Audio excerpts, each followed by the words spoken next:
Jai Hind students, this is your class where we were studying the natural resources of India. Chapter number 1 is Resources of India.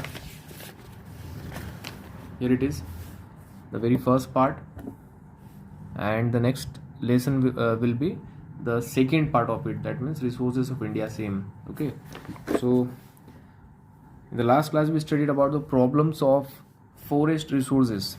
So हम resources की बात कर रहे थे, and in resources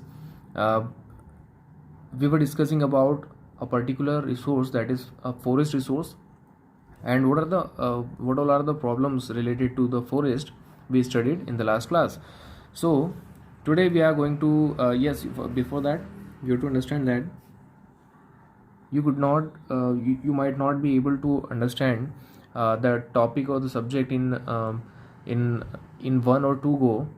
So you have to go through the videos again and again, as much as time you want.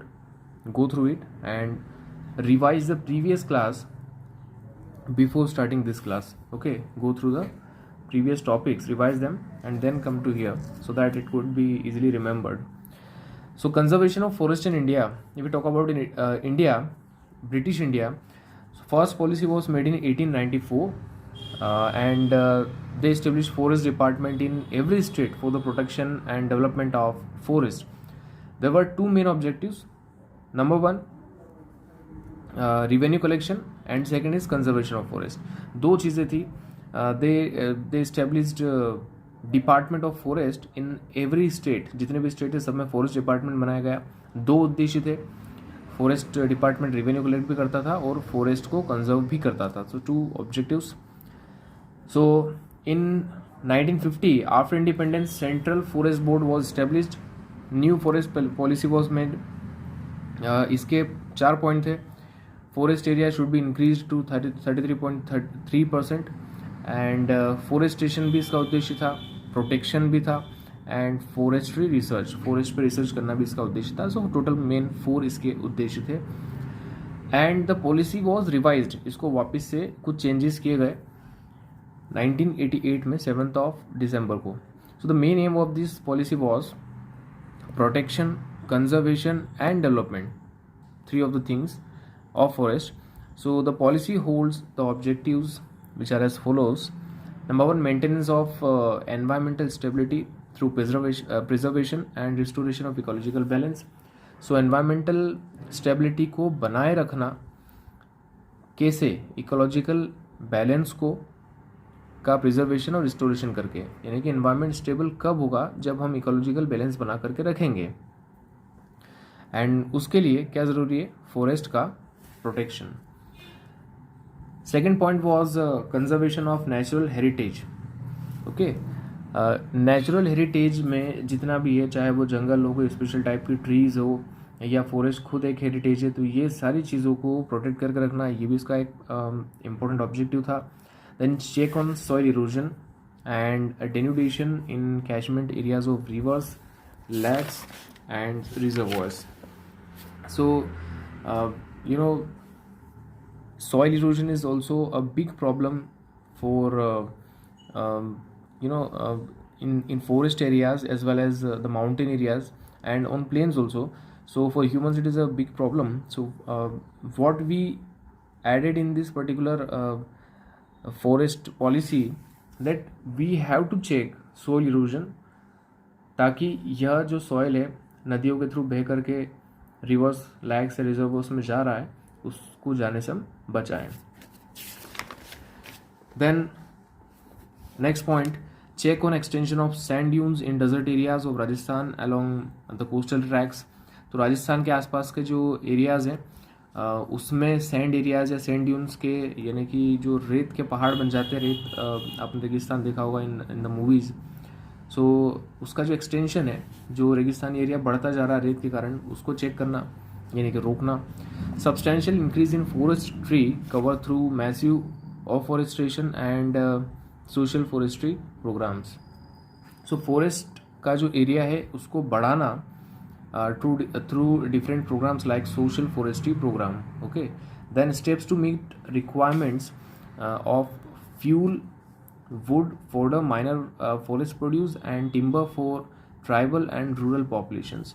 So there are, there are many benefits out of forest, out of which important are fuel. The wood is used as fuel, and fodder, जहाँ जो चारा है इसके अंदर पत्तियाँ होती है पौधों की, पेड़ों की, वो फोडर का एक काम करती है. Fodder means the food of animal. And छोटे मोटे और भी प्रोडक्ट्स जो होते हैं, जो हमको प्रोड्यूसेस हमको फॉरेस्ट से मिलते हैं, तो उन सारी चीज़ों का अच्छा प्रोडक्शन हो, ताकि हम ट्राइबल या रूरल पॉपुलेशन में जितने भी रिक्वायरमेंट्स हैं इन चीज़ों की, उसको हम पूरा कर सकें. Increase in productivity of forest to meet the national needs. ज़्यादा से ज़्यादा हम फॉरेस्ट प्रोडक्टिविटी बढ़ाएं ताकि पूरे नेशनल यानी पूरे देश की जो मांग है उसको पूरा किया जा सके. Encouragement of efficient utilization of forest produce and optimum substitution of wood. Okay, here if you want to check the global warming and जो harmful gases या ashes हम बर्न आउट करते हैं, एशेज निकलती है, उसके कारण बहुत सारी गैसेज निकलती हैं. एंड ग्लोबल वार्मिंग जो होती है, इन सभी चीज़ों को चेक करने के लिए you have to replace wood, यानी कि वुड को रिप्लेस करके कोई नई चीज़ हमको लेकर के आना पड़ेगी, जिससे ग्लोबल वार्मिंग से हम पृथ्वी को बचा सकें एंड एयर पोल्यूशन से भी हम बचा सकें. So this all were the points. If you don't remember the points while writing your exams, what you have to do, just think about all the benefits of the forest. जो भी आपके दिमाग में आए, तो उन सारे फॉरेस्ट के प्रोड्यूसर्स को हम कैसे ले सकते हैं, कैसे बचा के रख सकते हैं, वो सारे पॉइंट सोशल फॉरेस्ट्री स्कीम में डाल देना है. Then in 1999 a 20-year national forestry action program was launched to make national forestry policy of 88 functional. यानी कि एक 20 साल का एक्शन प्रोग्राम लाया गया 1999 में, ताकि जो 88 की पॉलिसी है उसको और अच्छी तरह से लागू किया जा सके. Okay, and what were the main postulates या मेन प्रोग्राम्स जो कि इसके द्वारा लॉन्च किए गए. Number 1, establishment of central forest commission. Will go very fast here. Central forest commission बनाया गया, जिसका काम था सेंट्रल लेवल पे जो भी टेक्निकल इन्फॉर्मेशन है या मार्केट स्टडी है या अलग अलग इंस्टीट्यूशन जो फॉरेस्ट के लिए काम करते हैं, इन सब का समन्वय करना, यानी कि आपस में इनको बाइंड करके रखना. सो एक सेंट्रल फॉरेस्ट कमीशन बना 65 में. Then Indian forest survey organisation बना, इसका काम था सर्वे करना एंड कितना गुड्स अवेलेबल है फॉरेस्ट में, इसके बारे में जानकारी हासिल करना, जो कि 71 में बना. Then establishment of forestry research and education. Yes, जो फॉरेस्ट्री रिसर्च या फॉरेस्ट से रिलेटेड एजुकेशन है उसको प्रोवाइड करवाना, जो कि अभी देहरादून में बना है. सो बहुत सारे ऐसे रिसर्च इंस्टीट्यूट है जो रिसर्च भी करते हैं और इसके ऊपर आधारित एजुकेशन भी लोगों को प्रोवाइड करवाते हैं. इसके 4 रीजनल सेंटर्स भी है, बेंगलोर, कोयम्बटूर, जबलपुर एंड बर्नीहाट में. Then establishment of wood craft training centre. Wood से जितने क्राफ्ट्स बन सकते हैं उसका एक ट्रेनिंग सेंटर 1965 में बनाया, ताकि जो भी फॉरेस्ट का प्रोड्यूस है, वुड है, उसको बेटर यूटिलाइजेशन उसका किया जा सके. Then state forest development corporation. अब स्टेट के भी फॉरेस्ट को डेवलप करने के लिए कुछ कॉरपोरेशन बनाए गए, जिससे जो फॉरेस्ट के जितनी भी लकड़ी वगैरह है उसको सिर्फ कॉन्ट्रैक्टर्स के द्वारा ही कटाई की परमिशन मिली. एंड पहले जो होता था वो कटिंग जो होती थी वो कॉन्ट्रैक्टर्स के द्वारा होती थी. अब इसको रोक करके उन्होंने फॉरेस्ट डेवलपमेंट कॉरपोरेशन लागू किया, बनाया, जिससे कि कॉरपोरेशन जो था वो उसको चेक कर सके, यानी कि कॉन्ट्रैक्टर्स से ये काम वो ले सके. Indian institute of forest management. Forest management के लिए हमने एक इंस्टीट्यूट भी बनाया, IIFM जिसका नाम है, एंड अहमदाबाद में 78 में बना था, जो स्वीडन की एक कंपनी के साथ कोलैबोरेशन करके हमने बनाया था. एंड इसके अलावा भोपाल में भी एक IIFM है जो कि ट्रेनिंग एंड रिसर्च के लिए बनाया गया है. एंड डॉक्टर्स डिग्री भी इसके अंदर दी जाती है, PG डॉक्टर्स डिग्री, उस पर रिसर्च के आधार पर. And then forest conservation act, forest को कंजर्व करने के लिए भी एक एक्ट बनाया गया. अब गवर्नमेंट ने जो है क्लासीफाई किया है इसको 4 कैटेगरीज में जंगल को. नंबर 1 प्रोटेक्टेड फॉरेस्ट, सेकेंड है नेशनल फॉरेस्ट, थर्ड है विलेज के फॉरेस्ट एंड फोर्थ है ट्री ग्रुप्स. ओके, सो इन सब का मैनेजमेंट अलग अलग एरियाज को इम्पोर्टेंस के आधार पे या उनके डेंसिटी के आधार पर, इम्पोर्टेंस के आधार पर बांट दिए 4 ग्रुप में एंड उसका संरक्षण स्टार्ट किया. Now if you talk about management point of view, so इसको 3 अलग अलग ग्रुप में रखा है: reserve forest, protected forest and unclassified forest. Then came Van Mahotsav. In 1950 KM. Munshi, जो कि उस समय के एग्रीकल्चर मिनिस्टर थे, उन्होंने ज़्यादा से ज़्यादा पेड़ लगाने का एक वन महोत्सव चलाया जो कि 1 से 7 जुलाई तक हर साल हमारी कंट्री में चलता है. Then social forestry, and yes this is very important. Okay, Van Mahotsav and social forestry. So what is social forestry? This program is program of plantation started in association with World Bank. World Bank इसके लिए fund provide करवाता है और ज़्यादा से ज़्यादा पेड़ लगाने के लिए सभी को प्रोत्साहित करता है.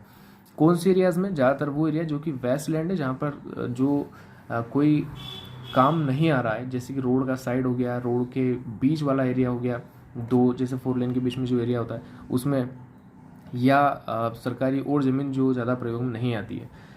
ठीक है, और विलेजेस के एरियाज में भी. So that is social forestry scheme.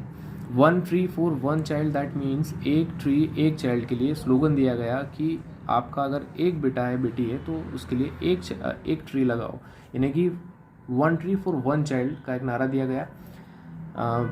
इसमें भी वही होता है, रेलवे साइड या रोड साइड या जो सरकारी जगह है या जहाँ पर भी जगह है जो यूज़ में नहीं आ रही है वहाँ पर प्लांटेशन किया जाए. अदर देन दैट ट्रीज को काटने से रोका जाए. Okay, then joint forest management, एक फॉरेस्ट मैनेजमेंट भी स्टार्ट किया गया and it was in 21 states of the country and 70 lakh hectare of degraded forest are being managed. जो डिग्रेड हो चुके थे फॉरेस्ट उनको मैनेज किया गया और प्रोटेक्ट किया गया. And then forest fire control project. Forest fire control project है क्योंकि आपने देखा है ज़्यादातर प्रॉब्लम जो जंगल में होती है, like in America, forest fire is a big trouble there, जिसमें बहुत सारे जानवर भी जल जाते हैं और बहुत ज़्यादा नुकसान होता है. सो UNDP के सहयोग से forest fire control project Chandrapur Maharashtra में एंड हल्द्वानी नैनीताल उत्तर प्रदेश में, और भी 10 स्टेट में जो कि हमारी कंट्री में के 10 स्टेट है उनमें ये स्टार्ट किया गया. So that's it. These were the total points related to the National Forestry Action Program. Thank you.